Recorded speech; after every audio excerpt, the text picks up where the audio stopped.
Imagine you're having a nice peaceful stroll on the beach, and then it turns sinister with this discovery. How creepy is this? Super creepy. Doll heads, doll bodies, doll parts washed up on Texas beaches. So of course we have so many questions, right? Why wouldn't about you? This, where did it come from? You know, why has this been happening for a year? Over a year in places. We actually have Jace Tunnell. He is the reserve director at the University of Texas Marine Science Institute with us today. We're gonna start from the beginning. To answer all of these questions. Yep. So we want to know, when did you first start finding the doll parts?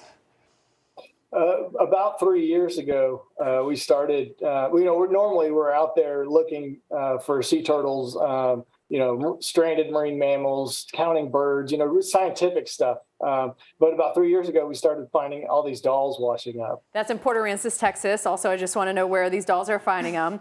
So you found a lot of these. When you say a lot, how many are we talking, and what was your initial reaction? Well, we found over the 3-year period probably about 30 of these. And, when you first find one, you think, oh, wow, this is like pretty creepy. And then when you find another one, you think, is there something to this? It just gets creepier and creepier. And none of them are the same. They're all different. Okay. Whew, that's a lot to unpack there. So do you know where they're coming from? Do we have that answer? No, there's a lot of theories out there, but, one that makes a lot of sense to us is that, I think in the U.S., we're really lucky in that the trash man comes and they pick up our trash weekly on our curb, but a lot of other countries don't have that ability. And so, the trash is literally the river, which, where does that drain? That goes into the ocean. Some of these island nations, they don't really have a good way to dispose of their trash, so it goes into the ocean. And so with the way the currents work, we get a lot of the debris that just washes up on our shores. So a lot of these dolls could have been just tossed away, gotten into the ocean currents, and then pushed up on the Texas shoreline. Let's talk about some of those currents, because there is a relation to the current that's bringing these dolls, the loop current, and hurricanes, which I think is interesting. Yeah, absolutely. So around the Yucatan Peninsula, we get the current that comes up, a loop current, and then it goes up the east coast of Florida.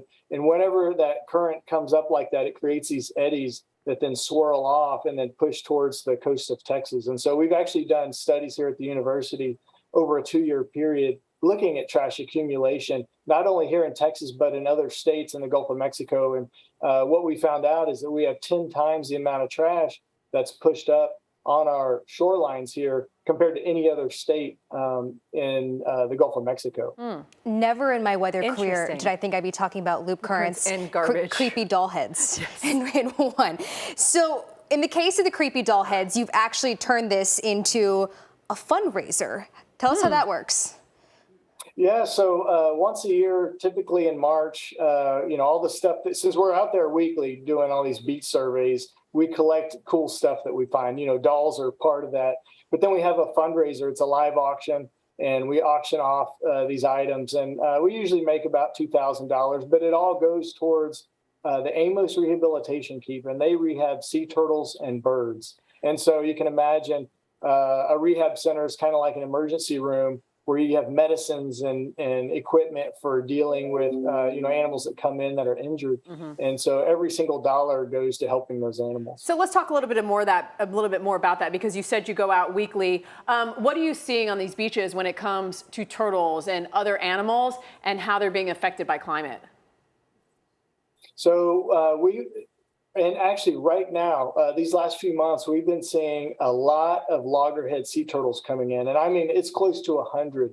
And we initially thought it was from shrimping, but then shrimping stopped in mid-May, but we still have all these turtles coming in. So we've got the NOAA veterinarians flying in from Florida, trying to figure out, what is going on with these turtles. And so right now there is no answer, but it could possibly be something with climate change. Yeah, we'll keep looking at your research. And we heard that you have one of these dolls. You might have one of the dolls with you today. You haven't sold all of them. You have to keep one for keepsake, I feel like, right? Oh! Yes, one for nightmares, Great, with a wave goodbye. Thanks, Jace Tunnell, because we all will be having nightmares tonight. Seems like he chose one of the scarier looking dolls. It seems that way, and it looks like he keeps it in his office. Yes, very close to him, too.